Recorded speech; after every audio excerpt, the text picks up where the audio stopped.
This episode of Soldier Knows Best is brought to you by Full Sail University.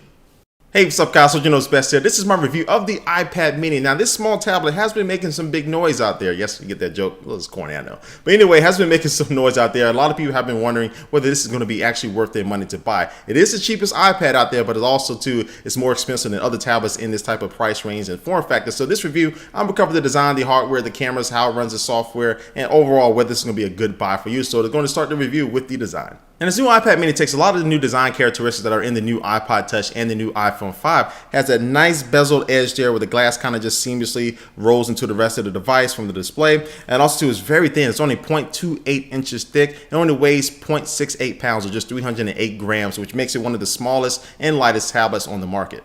It also comes in two different color configurations with black/slate and also the white/silver. And of course, it's made out of Apple's favorite material, and that is aluminum.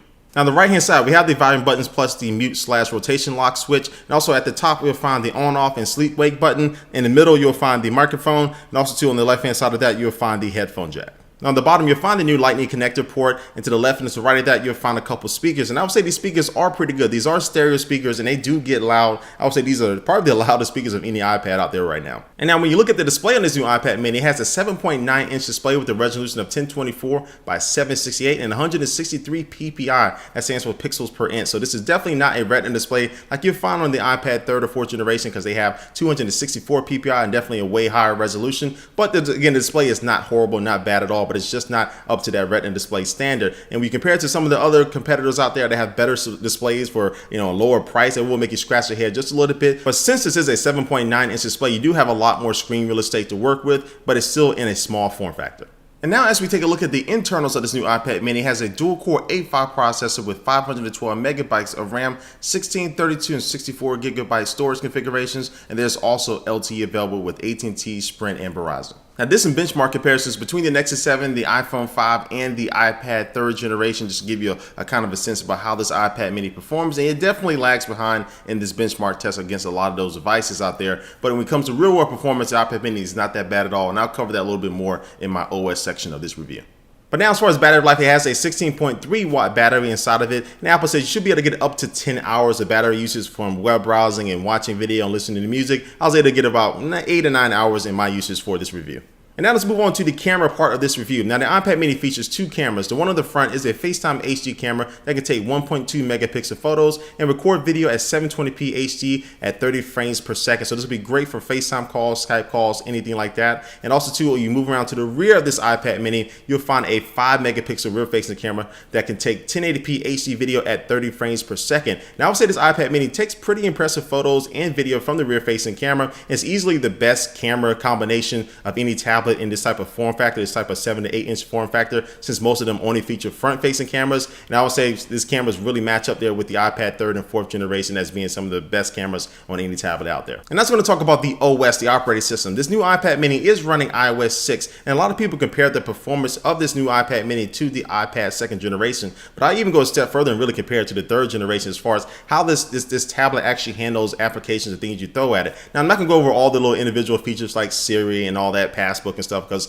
we already covered that in many videos talking about iOS 6. But I'll say this iPad mini does not lag behind any other tablets out right now, even the iPad 4th generation. Yes, it may open up an application a little bit faster and load applications and games and things like that faster, but this iPad mini is able to handle itself very well. And also because of the form factor and the performance of this iPad mini, developers of applications don't really have to modify the apps for this device. As far as the display, all the apps will scale down perfectly to it. You don't really have to have those black bars like you have the iPhone 5 as far as its display being too tall, anything like that. And also again, the games and stuff perform just as well they do on the other iPads out in the market. So bottom line, if you use a 2nd generation iPad and above and you move to this iPad mini, the performance is not going to be an issue with you. And now the biggest and last category of this review is going to be the price point. The iPad mini starts at $329 for the 16 gigabyte version and goes up $100 for the 32 gigabyte version to all the way to the 64 gigabyte version, which can run you $529.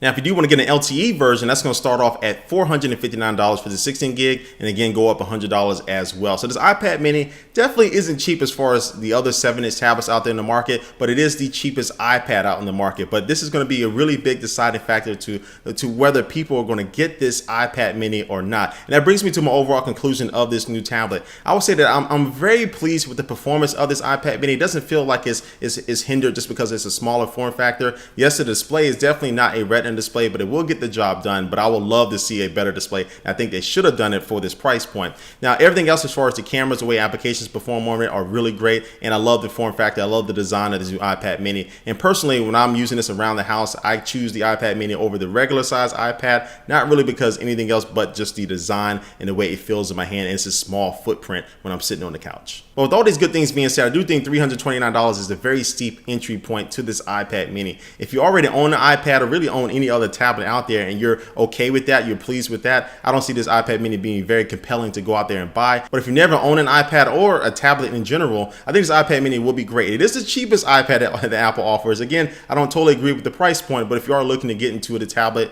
range, and if you want an iOS tablet, if you're really interested in the Apple ecosystem, the iPad mini will be a great choice for you to buy. But I definitely would like to see Apple drop the price on this thing and also to put a better display. Those are my two things I really take away from this iPad mini. But you know what? A year from now, when Apple releases the second version of this, you doggone well will probably have a Retina display. So if you can hold out till then, I would probably recommend you do that. So this does wrap up my review of the iPad mini. But before we head out, here's going to take one last look at our sponsor for this video. There have been over 15 billion applications downloaded from the App Store alone, and with the Android market share expected to grow 600% by 2012, Full Sail University is here to give you a head start in mobile app development. They offer their online mobile development bachelor's degree program that is aimed at teaching you both the programming and the business sides of mobile app development. And through their Project Launchbox program, students receive a MacBook Pro that is preloaded with a whole bunch of software, iOS and Android devices, and you combine this with their online courses, you really get a good head start. Between the App Store and Google's Play Store, over 50 billion applications have been downloaded with no signs of slowing down. So if you're ready to master the technology and software to compete in this growing industry, visit fullsail.edu/soldier to learn more about this online degree program. Again, it's fullsail.edu/soldier. All right, guys, again, thanks for watching this video. Please leave a comment down below what you think about the iPad mini. Do you agree with my review? What things would you like to see done differently with this thing? Leave that comment down below. And also, to be sure to enter my iPad mini giveaway that I'm holding. I should have a video annotation somewhere around here. And thanks for watching, guys, and I will catch you later. Peace.